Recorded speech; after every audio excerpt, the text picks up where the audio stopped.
Let's talk today about how to put together a holiday gift guide. It doesn't matter if you're selling digital products or physical products. Either way, let's try to make it easier for the people who are visiting your shop for the holidays. So there are that's not true. There are 5 easy ways to go ahead and make a holiday gift guide and make your store a little more visitor friendly for this time of year. Hi everyone, I'm Lisa from Pretty Fabulous, and I help online businesses create pretty pages like planners, notebooks, wedding invitations, calligraphy, and card decks. So if this sounds like you or something you might be interested in, make sure to hit the subscribe button below. I post new videos every Monday and Thursday, and I do unboxings on Saturdays. So today we're going to talk about just how to make your store ready for the holidays. Now, it doesn't really matter if you're selling courses or if you are selling products or digital downloads. You basically need to make your store holiday friendly. And so you'll go to other places, and it's mostly e-commerce, and you'll see that they have a holiday buying guide, right? Or download our gift guide. And I just want to emphasize this. It can be a website, like just a page that you've grouped things in differently, or it can be a PDF. So either one works. And I just want to put 2 things out there. One, it is not too late to put one together at the time that you're watching this video.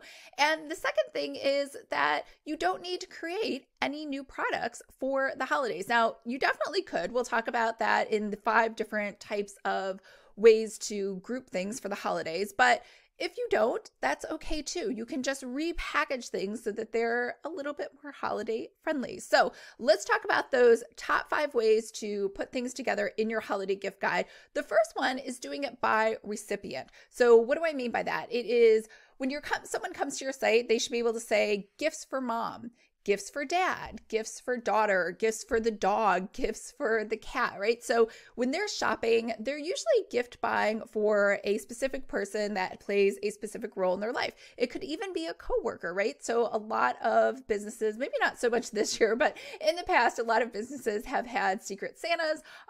You have the white elephant gift, right? So all of these things are going to help people to kind of just narrow in on your website instead of just getting overwhelmed and just telling people, hey, just search around. Like, it just makes me cringe when I hear shop owners that are like, they could just search and just look on their own. Oh yeah, I guess they could, or they could just click off of your website and go to somebody else's website that is more user-friendly than your site.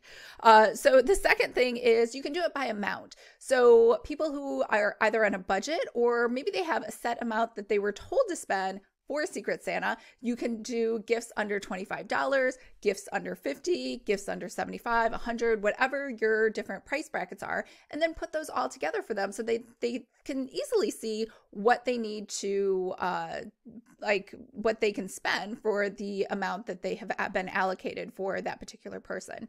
The third way is to do it by color. So, maybe they have it's not even like a branding thing. They just know that, little Susie really likes the color violet this year, and all things purple and pastel-y kind of purple. I don't even know what you'd call that, or eggplant. All of those things are what little Susie wants. So they only want to look at gifts that fit within that color scheme. The fourth way is to put things together in collections and bundles. So, try to add some value where if they buy, the entire pink collection or purple collection, right? It's only, you get it for 25% off if you get this bundle. Save whatever number of dollars if they're going to buy more than one thing.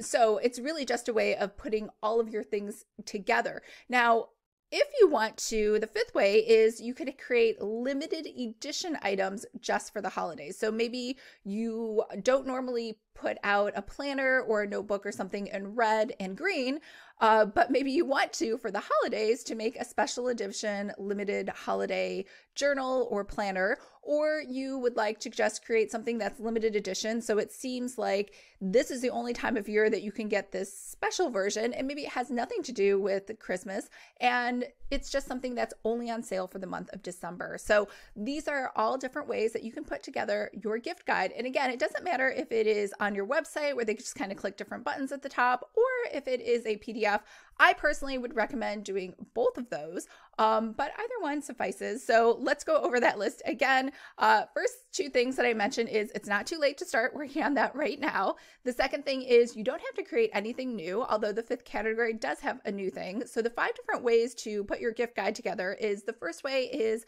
by recipient. The second way is by color. No, that's not true. By dollar amount. The third way is by color. The fourth way is to bundle things together and put collections together where they save money by buying everything at once. And the fifth way is to create special limited edition items just for the holidays. All right, I hope that helped in making sure that your shop is holiday friendly to anybody who happens to stop by. And honestly, I do believe that the PDF is very helpful for someone who maybe just doesn't feel like going out to the website, or just some people just prefer a PDF. I don't know. They just like printing something out and then looking at it that way. So this way you can cover both of your bases. All right, let me know if you have any questions. I hope everyone's having a fabulous day, and I will talk to you guys later. Bye.